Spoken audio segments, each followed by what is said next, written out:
Trump के tariff के जवाब में नरेंद्र मोदी ने आत्मनिर्भर भारत की नई मुहिम छेड़ी। कल ही भारत की पहली made in India semiconductor chip launch की। यही नहीं, ट्रंप जिस इकोनॉमी को डेड कह रहे थे, उस इकोनॉमी में नरेंद्र मोदी ने ऐसा गियर लगाया कि जीडीपी ग्रोथ अनुमान से कहीं ज्यादा 7.8 पर पहुंच गई। उधर भारत पर टैरिफ लगाने वाले ट्रंप की हालत आप देख लीजिए। आज की डेट में अमेरिका मंदी के दरवाजे पे खड़ा है बॉस। अमेरिका की इकोनॉमी को तो ट्रंप डुबा ही रहे हैं। ट्रंप की खुद की अप्रूवल रेटिंग गोते लगा रही है, यानी पब्लिक उन पर विश्वास नहीं कर पा रही। ना इकोनॉमी सुधार पा रहे हैं, ना अपनी अप्रूवल रेटिंग। ऊपर से क्या घर में, क्या फ्रेंड सर्किल में ट्रंप की धज्जियां उड़ रही हैं। उनके खुद के लोग कह रहे हैं भाई कि भारत से पंगा क्यों लिया, अपना नुकसान कर रहे हो। यह नरेंद्र मोदी का ट्रैक रिकॉर्ड रहा है कि जिसने भी नरेंद्र मोदी को गिराने की चालें चली, वो आखिर में खुद गड्ढे में गिर गया, चाहे वो देश में हो या बाहर। ट्रंप के साथ भी ठीक यही हो रहा है। ट्रंप ने सोचा कुछ और था, ट्रंप के साथ कुछ और ही होने लगा। पहले नरेंद्र मोदी ने पुतिन और जिनपिंग के साथ तिकड़ी बनाकर ट्रंप को मैसेज दिया कि अमेरिका की दादागिरी नहीं चलेगी, तुम जो कह रहे हो उससे अलग दुनिया चल रही है। आज ट्रंप ने जिनपिंग, पुतिन और किम जोंग की तिकड़ी को भी एक साथ देख लिया। अमेरिका के सारे कट्टर दुश्मन आज इकट्ठा हो गए। ये दोनों तस्वीरें अमेरिका में खलबली मचा रही हैं। लोग पूछ रहे हैं कि ट्रंप की बुद्धि कहां चली गई भाई, जो भारत जैसे दोस्त को दूर कर दिया और कट्टर दुश्मनों को लाकर साथ खड़ा कर दिया।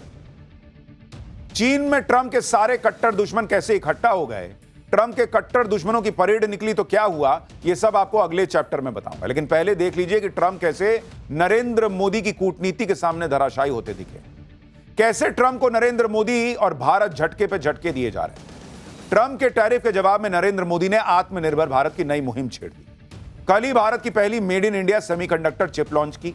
यही नहीं, ट्रंप जिस इकोनॉमी को डेड कह रहे थे, उस इकोनॉमी में नरेंद्र मोदी ने ऐसा गियर लगाया कि जीडीपी ग्रोथ अनुमान से कहीं ज्यादा 7.8 पर पहुंच गई। उधर भारत पर टैरिफ लगाने वाले ट्रंप की हालत आप देख लीजिए। आज की डेट में अमेरिका मंदी के दरवाजे पे खड़ा है बॉस। अमेरिका की इकोनॉमी को तो ट्रंप डुबा ही रहे हैं। ट्रंप की खुद की अप्रूवल रेटिंग गोते लगा रही है, यानी पब्लिक उन पर विश्वास नहीं कर पा रही। ना इकोनॉमी सुधार पा रहे हैं, ना अपनी अप्रूवल रेटिंग। ऊपर से क्या घर में, क्या फ्रेंड सर्किल में ट्रंप की धज्जियां उड़ रही हैं। उनके खुद के लोग कह रहे हैं भाई कि भारत से पंगा क्यों लिया, अपना नुकसान कर रहे हो। ट्रंप के खिलाफ अमेरिका में विरोध प्रदर्शन हो रहे हैं, जिसके बारे में थोड़ी डिटेल आपको आगे बताऊंगा। लेकिन पहले देखिए कि ट्रंप ने भारत को लेकर क्या नया बयान दिया है। ट्रंप से जब टैरिफ को लेकर सवाल किया गया तो ट्रंप ने रूस से कच्चे तेल का जिक्र तक नहीं किया इस जवाब में। इतना ही नहीं, भारत से भिड़ने वाले ट्रंप ने कह दिया कि भारत के साथ तो बड़े अच्छे रिश्ते चल रहे हैं। ट्रंप के इस बयान को सुनिए और बड़ा नोटिस कीजिए कि भाई ने कैसे रूस से तेल वाला मामला जो है वो पूरे बयान से हटा ही दिया।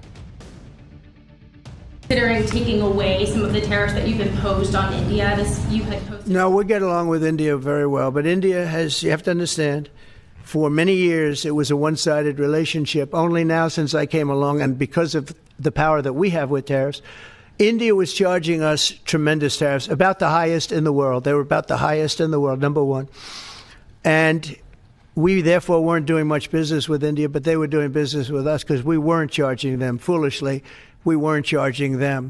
So they would send in massive, everything they made, they'd send it in, pour it into our country. Therefore, it wouldn't be made here, which is a negative. But we would not send in anything because they were charging us 100% tariffs and, यानी Trump की ये बातें सुनकर लग रहा है कि वो बस यू टर्न लेने ही वाले हैं, क्योंकि जिस भारत को वो टारगेट कर रहे थे, अब उसके साथ अच्छे रिश्तों की बात करने लग गए। रूस के जिस तेल पर वो भारत को कोस रहे थे कि भारत रूस से तेल खरीदता है इसलिए युद्ध हो रहा है, भारत पर मुनाफा कमाने के आरोप लगा रहे थे, अब रूस के उस तेल की बात ही नहीं कर रहे भाई। अब ना ट्रंप को मोदी पुतिन की दोस्ती दिख रही है, ना ही यूक्रेन युद्ध याद आ रहा है, जिसे ट्रंप के लोग कह रहे थे कि Modi's war in Ukraine. Trump के सुर, ताल, तेवर सब बदल रहे हैं बॉस। हालात बदल गए, जज्बात बदल गए वाला हिसाब हो गया है ट्रंप के साथ, क्योंकि भाई ने कुछ बोला ही नहीं रूस पर, तेल पर। भाई ने क्या कर दिया कि अब बात कर दी कि टैरिफ के मामले में ऐसा हुआ है, तो अब टैरिफ पे बात होगी, फिर धीरे से कहेंगे कि अच्छा ठीक है, दोस्त है ना, तो इसलिए मैं टैरिफ कम कर रहा हूं। वजह यह है कि ट्रंप जिस मकसद से नरेंद्र मोदी से भिड़ रहे थे, एक भी मकसद उनका पूरा नहीं हो रहा। जैसे पहला मकसद, ट्रंप भारत से इसलिए भिड़ रहे थे क्योंकि वो चाहते थे कि भारत उन्हें युद्ध रोकने का क्रेडिट दे दे और नोबेल के लिए नॉमिनेट कर दे। वो तो नरेंद्र मोदी ने कहा कि भाई ये सब नहीं होगा, तुमने युद्ध रुकवाया नहीं, कौन बात का नोबेल। दूसरा मकसद, ट्रंप ने भारत पर इसलिए टैरिफ लगाया था कि वो भारत को रूस से कच्चा तेल खरीदने से रोक सके, लेकिन टैरिफ ये कमाल भी ना कर पाया। उल्टे रूस ने कच्चे तेल पर और डिस्काउंट दे दिया भारत को। मोदी पुतिन एक गाड़ी में घूमने लग गए। तीसरा मकसद, ट्रंप भारत पर दबाव डालकर ब्रिक्स को कमजोर करने में लगे हुए थे। उल्टा हो गया, ब्रिक्स और एकजुट हो गया। एससीओ ग्रुप में नई जान आ गई।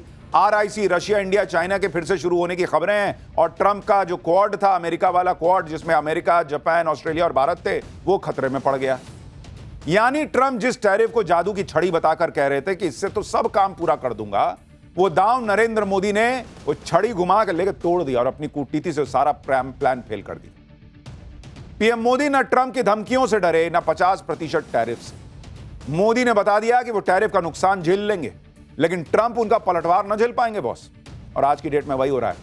ट्रंप के लोग, अमेरिका में मीडिया, सब जो है कोस रहे हैं कि कैसा आदमी है जी, इतना अच्छा दोस्त भारत जो है उसको दूर कर दिया, चाइना को भारत के पास ले आया, और चाइना तो यही चाहता ही था। अमेरिका अलग थलग पड़ रहा है बॉस, दुनिया को दिख रहा है। अमेरिका के चक्कर में यूरोप अलग थलग पड़ रहा है, दुनिया को दिख रहा है। और अब ट्रंप को भी समझ में आ रहा है ये नवाबी नहीं चलेगी मेरी। जो ट्रंप क्वाड के लिए भारत आने से इनकार कर रहे हैं, वो अब भारत से अच्छे रिश्तों की बात करने लगे। भारत रूस का कच्चा तेल ना खरीदे, इसके लिए ट्रंप ने सब ट्राई कर लिया, लेकिन अब अचानक से वो इसकी बात नहीं कर रहे। इसकी एक वजह यह भी है कि ट्रंप किस मुंह से भारत को टारगेट करे, क्योंकि खुद यूक्रेन भारत से डीजल खरीदकर अपना काम चला रहा है। जुलाई में भारत ने यूक्रेन को सबसे ज्यादा डीजल सप्लाई की। यूक्रेन की डीजल जरूरतों का 15% तो भारत पूरा कर रहा है। अब अमेरिका किस मुंह से यह कहेगा कि यह मोदी का युद्ध है? खुद यूक्रेन रूस के कच्चा तेल का रिफाइंड वर्जन भारत से खरीद रहा है, तो यूक्रेन को पहले बोलो कि नहीं खरीदेगा भारत से। और विदेश मंत्री एस जयशंकर ने यही तो कहा था कि तुम कह रहे हो कि भारत मुनाफा कमा रहा है, रूस का तेल जो है वो फिर यूरोप को बेच देता है, दूसरों को बेच देता है, तो मत खरीदो। हम तुम्हारे दरवाजे पे खड़े हैं कि हमसे खरीदो, हम तुमको सस्ता दे रहे हैं, लेना भी है, और फिर गाली भी हम ही को दोगे। अब तो यह भी खुलासा हो गया कि खुद अमेरिका अंदर ही अंदर रूस से एनर्जी डील की बातचीत में लगा हुआ है। यानी रूस से कच्चा तेल खरीदने वाले मुद्दे पर अमेरिका के पास भारत को खेलने के लिए कोई मजबूत तर्क ही नहीं है। यही वजह है कि ट्रंप अब उसकी बात नहीं कर रहा है। ट्रंप धीरे धीरे लाइन पर आ रहे हैं। ऐसा इसलिए क्योंकि ट्रंप के साथ एक के बाद एक गजब गजब कांड होते जा रहे हैं। इनके बारे में आपको बताऊंगा। सबसे पहला बड़ा कांड तो ट्रंप के साथ यह हुआ है कि जिस टैरिफ को लगाकर ट्रंप कह रहे थे कि इससे अमेरिका का खजाना भरने लगा है, वो टैरिफ उल्टा अमेरिका को महंगा पड़ गया है। ट्रंप के सारे दावों की हवा ग्लोबल रेटिंग एजेंसी मूडीज ने निकाल दी। मूडीज की लेटेस्ट रिपोर्ट के मुताबिक अमेरिका गंभीर मंदी की कगार पर पहुंच गया है, जिससे अमेरिका की इकोनॉमी को भारी नुकसान हो सकता है। अमेरिका की जीएसटी का 1/3 हिस्सा बनाने वाले राज्य या तो मंदी की चपेट में हैं या मंदी के हाई रिस्क पर पहुंच चुके हैं। रिपोर्ट के मुताबिक अमेरिका में सरकारी नौकरियों में कटौती के कारण मंदी का संकट गहराता जा रहा है। जब से ट्रंप राष्ट्रपति बने हैं, तब से सिर्फ वॉशिंगटन डीसी में ही 22,000 से ज्यादा सरकारी नौकरियां चली गई। रिपोर्ट में यह भी बताया गया है कि अमेरिका का मैन्युफैक्चरिंग पीएमआई यानी परचेजिंग मैनेजर्स इंडेक्स घटकर 48% के करीब आ चुका है। इस वक्त अमेरिका में उद्योगों की स्थिति यूएस ग्रेट रिसेशन के समय से भी बदहाल बताई जा रही है। मूडीज ने इसकी बड़ी वजह दुनिया भर में के देशों में टैरिफ अटैक को बताया और कहा है कि अमेरिका के उद्योग ट्रंप प्रशासन की इंपोर्ट ड्यूटी के गलत प्रभावों से जूझ रहे हैं। रिपोर्ट में है दावा किया गया है कि बहुत अधिक इंपोर्ट ड्यूटी की वजह से अमेरिका में प्रोडक्ट्स का निर्माण अब मुश्किल होता जा रहा है। भारत पर टैरिफ लगाने के बाद तो अमेरिकी एक्सपर्ट भी कहने लगे कि ट्रंप को इकोनॉमी की कुछ समझ नहीं है भाई, क्योंकि जिसको इकोनॉमी की समझ होगी वो देश को मंदी में ले आएगा। आप देखिए, वो जब हम कहते हैं कि नरेंद्र मोदी ने भारत की इकोनॉमी को रॉकेट बना रखा है, भारत में दुनिया को अवसर दिख रहा है, दुनिया को लगता है कि भाई भारत से फ्रेंडशिप जरूरी है, वो बात समझनी हो तो अमेरिका की हालत देखिए। मूडीज कह रहा है भाई नौकरियां और चली जाएंगी, एकदम कंगाली आ जाएगी। सुनिए वहां के एक्सपर्ट क्या कह रहे हैं। एक तरफ मंदी का खतरा, दूसरी तरफ महंगाई भी है। ट्रंप ने अपनी टैरिफ वाली सनक से खुद अमेरिका में ही हाहाकार मचा दिया है। अमेरिका में इस साल के अंत तक खाद्य कीमतों में 3.4% का इजाफा होने का अनुमान है, जो 20 साल के औसतन 2.9% से भी ज्यादा है। अगस्त 2025 के एपी एनओआरसी सर्वे में 53% अमेरिकियों ने माना कि डेली यूज की चीजों में महंगाई उनके लिए सबसे बड़ा तनाव है। ट्रंप के कार्यकाल में बिजली महंगी हो गई है। जनवरी से अब तक अमेरिका के लोगों का घरेलू ऊर्जा बिल लगभग 10% बढ़ चुका है। ब्लूमबर्ग के सर्वे में अर्थशास्त्रियों का मानना है कि अमेरिका में बेरोजगारी दर चौथी तिमाही में 4.4% तक बढ़ जाएगी और 2026 तक ज्यादातर समय यही रहेगी। ट्रंप के खिलाफ सबसे ज्यादा तो महंगाई का मुद्दा गर्म है। अब फिर कंपेयर कीजिए कि भारत में कैसे नरेंद्र मोदी ने महंगाई को डबल डिजिट में नहीं जाने दिया। डबल डिजिट छोड़िए बॉस, 6 के पार नहीं जाने दे रहे ज्यादातर समय पर, और यहां उनको गाली पड़ती है कि मोदी महंगाई का नहीं कंट्रोल कर पा रहे हैं। अमेरिका में ऐसे हालत के बीच ट्रंप ने भारत से जो पंगा लिया है उससे अमेरिका के लोग ही ट्रंप के खिलाफ गुस्से में। अमेरिकी एक्सपर्ट एडवर्ड प्राइस तो यहां तक कह रहे हैं कि अमेरिका को टैरिफ के लिए भारत से माफी मांगनी चाहिए। यानी अमेरिका में एक्सपर्ट कह रहे हैं कि पहले तो भारत पे 0 टैरिफ करो और उसके बाद भारत से माफी मांगो ट्रंप। तो एडवर्ड प्राइस अकेले नहीं है जिन्होंने टैरिफ को लेकर ट्रंप को निशाने पर लिया। भारत पर 50% टैरिफ को ट्रंप भले ही अपनी भूल न माने, लेकिन ऐसा करके ट्रंप ने कितनी बड़ी गलती कर दी है इसकी पोल खुद अमेरिकी रणनीतिकारों ने खोल दी। डेमोक्रेटिक पार्टी के भारतीय मूल के अमेरिकी सांसद रो खन्ना ने तो साफ कहा कि ट्रंप ने ईगो की वजह से भारत और अमेरिका के संबंध बर्बाद हो रहे हैं। खन्ना ने कहा कि दुनिया के सबसे बड़े लोकतंत्र के साथ रणनीतिक संबंध बर्बाद करने की इजाजत नहीं दी जा सकती। खन्ना ने कहा कि भारत अमेरिका के संबंध मजबूत करने में 30 साल लगे और ट्रंप उसे कमजोर किए जा रहे हैं। इसी तरह अमेरिका के पूर्व एनएसए जैक सुलिवन ने कहा है कि ट्रंप ने भारत के साथ संबंधों को दरकिनार किया क्योंकि पाकिस्तान उनके परिवार के साथ व्यापारिक सौदा करने को तैयार है। सुलिवन ने इसे अमेरिका के लिए बहुत बड़ा रणनीतिक नुकसान बताया। ये पूर्व एनएसए हैं, राष्ट्रीय सुरक्षा सलाहकार।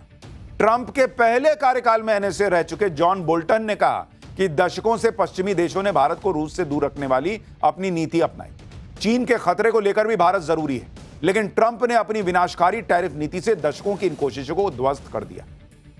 यानी बड़े बड़े लोग अमेरिका में ट्रंप को कह रहे हैं कि क्या ही कर दिए यार तुम, और वो इसलिए कह रहे हैं क्योंकि नरेंद्र मोदी झुके नहीं। अगर भारत झुक गया होता, अगर भारत जो है वो ट्रंप के टैरिफ नीतियों के हिसाब से चला गया होता, उनकी बातें मान लेता, तो आज ये सब ना होता। आज दुनिया देख रही है कि यार भारत की क्या ताकत है यार, अद्भुत। और इसलिए ट्रंप की छीछालेदर हो रही है। ट्रंप का आज की डेट में हाल यह है कि वो भारत के खिलाफ जाल बुन रहे थे, लेकिन उसी जाल में खुद फंस गए। अमेरिका में उनके खिलाफ विद्रोह हो रहा है। अमेरिका के अलग अलग शहरों में ट्रंप की नीतियों के खिलाफ लोग सड़क पर उतर चुके हैं। लेबर डे पर न्यूयॉर्क में ट्रंप टावर के सामने सैकड़ों की संख्या में प्रदर्शनकारी इकट्ठा हुए। प्रदर्शन कर रहे लोगों ने ट्रंप को वापस जाना होगा जैसे नारे लगाए। न्यूयॉर्क ही नहीं, 1 सितंबर को लेबर डे के मौके पर अमेरिका के कई शहरों में ट्रंप की नीतियों के खिलाफ लोग सड़क पर आ गए। इन प्रदर्शनों के बीच ट्रंप को अमेरिकी कोर्ट से भी झटका लगा। सैन फ्रांसिस्को की एक कोर्ट ने प्रदर्शनकारियों को काबू करने के लिए नेशनल गार्ड्स और अमेरिकी मरीन्स की तैनाती को अवैध घोषित किया। कोर्ट ने अपने आदेश में साफ कह दिया कि ट्रंप का यह कदम कानून के खिलाफ है और इससे सेना का गलत इस्तेमाल हो रहा है। दरअसल ट्रंप ने जून में कैलिफोर्निया में हुए प्रदर्शनों को रोकने के लिए 4000 नेशनल गार्ड और 700 मरीन सैनिक तैनात करने का आदेश दिया था। ट्रंप ने कैलिफोर्निया के हालात बिगड़ने का हवाला देकर यह आदेश जारी किया, लेकिन सुनवाई के दौरान कोर्ट ने माना कि सेना के जवानों ने जाकर भीड़ को कंट्रोल किया, बैरिकेड लगाए और ट्रैफिक को रोका, जो सीधे सीधे लोकल पुलिस का काम।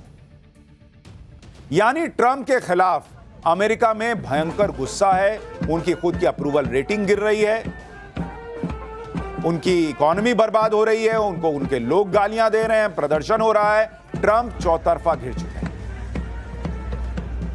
ट्रंप को राष्ट्रपति बने 7 महीने हुए, लेकिन अमेरिकी कंसल्टिंग कंपनी गैलप के सर्वे के मुताबिक दूसरे अमेरिकी राष्ट्रपतियों की तुलना में अपने कार्यकाल के पहले साल के अगस्त महीने में ट्रंप की अप्रूवल रेटिंग सबसे घटिया, सबसे कम है। ट्रंप की अप्रूवल रेटिंग सिर्फ 40% है, जबकि अगस्त 2021 में अपने कार्यकाल के पहले साल बाइडेन की अप्रूवल रेटिंग 49% थी। 2009 में बराक ओबामा का जब पहला साल था तब उनकी 53% अप्रूवल रेटिंग, और जॉर्ज बुश की तो 56% थी। भाई 40% पर अटक गए। अमेरिकी लोग भी खुलेआम ट्रंप सरकार को अमेरिका की अब तक की सबसे भ्रष्ट सरकार बताने लगे हैं। यानी अमेरिका में ट्रंप की इज्जत की धज्जियां उड़ रही हैं।